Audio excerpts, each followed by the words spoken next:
sesuai Undang-Undang tentang Minyak dan Gas Bumi.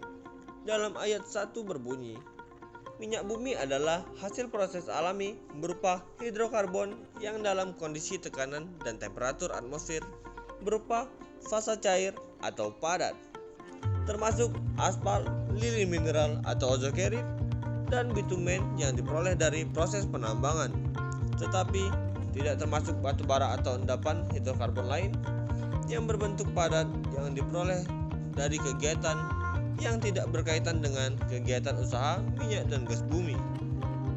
Dalam ayat 2 berbunyi, gas bumi adalah hasil proses alami berupa hidrokarbon yang dalam kondisi tekanan dan temperatur atmosfer berupa fasa gas yang diperoleh dari proses penambangan minyak dan gas bumi. Lalu, apa saja sih kegunaan minyak dan gas bumi?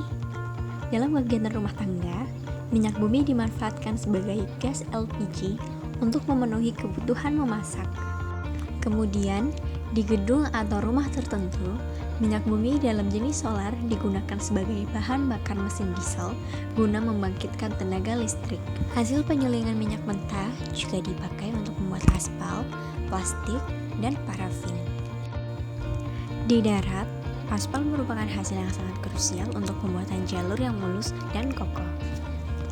Di atas jalan tersebut, berlalu lalang kendaraan bermotor yang bergerak dengan energi dari bensin yang diolah dari nafta sebagai bahan intermediatnya. Selanjutnya, penggunaan gas bumi. Dalam skala yang besar, gas alam cair atau liquid natural gas atau LNG dapat digunakan sebagai bahan bakar boiler, furnace, dan pembangkit listrik di industri. Selanjutnya, kami menampilkan grafik yang diperoleh dari data penggunaan produk gas bumi dalam kurun waktu 1990 hingga 2018. Dari grafik ini, terlihat bahwa sektor industri, transportasi, dan residensial mengalami peningkatan dan tiga sektor ini mencapai titik konsumsi atau penggunaan tertinggi dari tahun-tahun sebelumnya di tahun 2018. Grafik yang kedua menunjukkan jumlah konsumsi atau penggunaan minyak bumi di dunia selama tahun 1990 hingga 2018. Meski mengalami penurunan di tahun 2009, dari grafik ini dapat dilihat di tahun yang lain tetap mengalami peningkatan jumlah penggunaan produk minyak di setiap sektor. Di sektor industri dan transportasi, minyak bumi cenderung memiliki kenaikan jumlah konsumsi yang tinggi. Hal ini terjadi karena di masyarakat modern, industri terus berkembang dan saling bergerak untuk memenuhi kebutuhan-kebutuhan masyarakat yang semakin meningkat, serta tersedianya produk bahan bakar dari minyak mendorong pemanfaatan bagi kendaraan dan pesawat terbang untuk membawa barang dan orang ke seluruh dunia.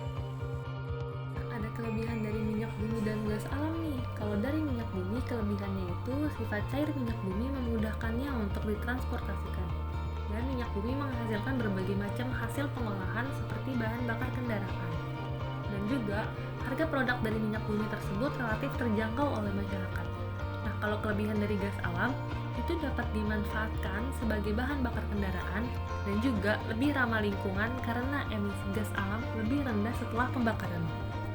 Oh iya, selain dari kelebihan, ternyata ada juga loh kekurangannya. Kekurangan dari minyak bumi yang lumayan banyak. Yang pertama, minyak bumi adalah sumber daya yang terbatas.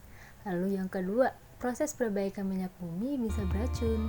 Yang ketiga, minyak bumi bisa menciptakan dampak suhu tinggi. Lalu yang keempat, transportasi minyak bumi tidak 100% aman. Dan yang terakhir, yang kelima, komoditas yang dieksploitasi untuk tujuan politik. Selain kekurangan minyak bumi, ternyata ada juga kekurangan dari gas alam. Yang pertama, dapat membuat emisi gas rumah kaca.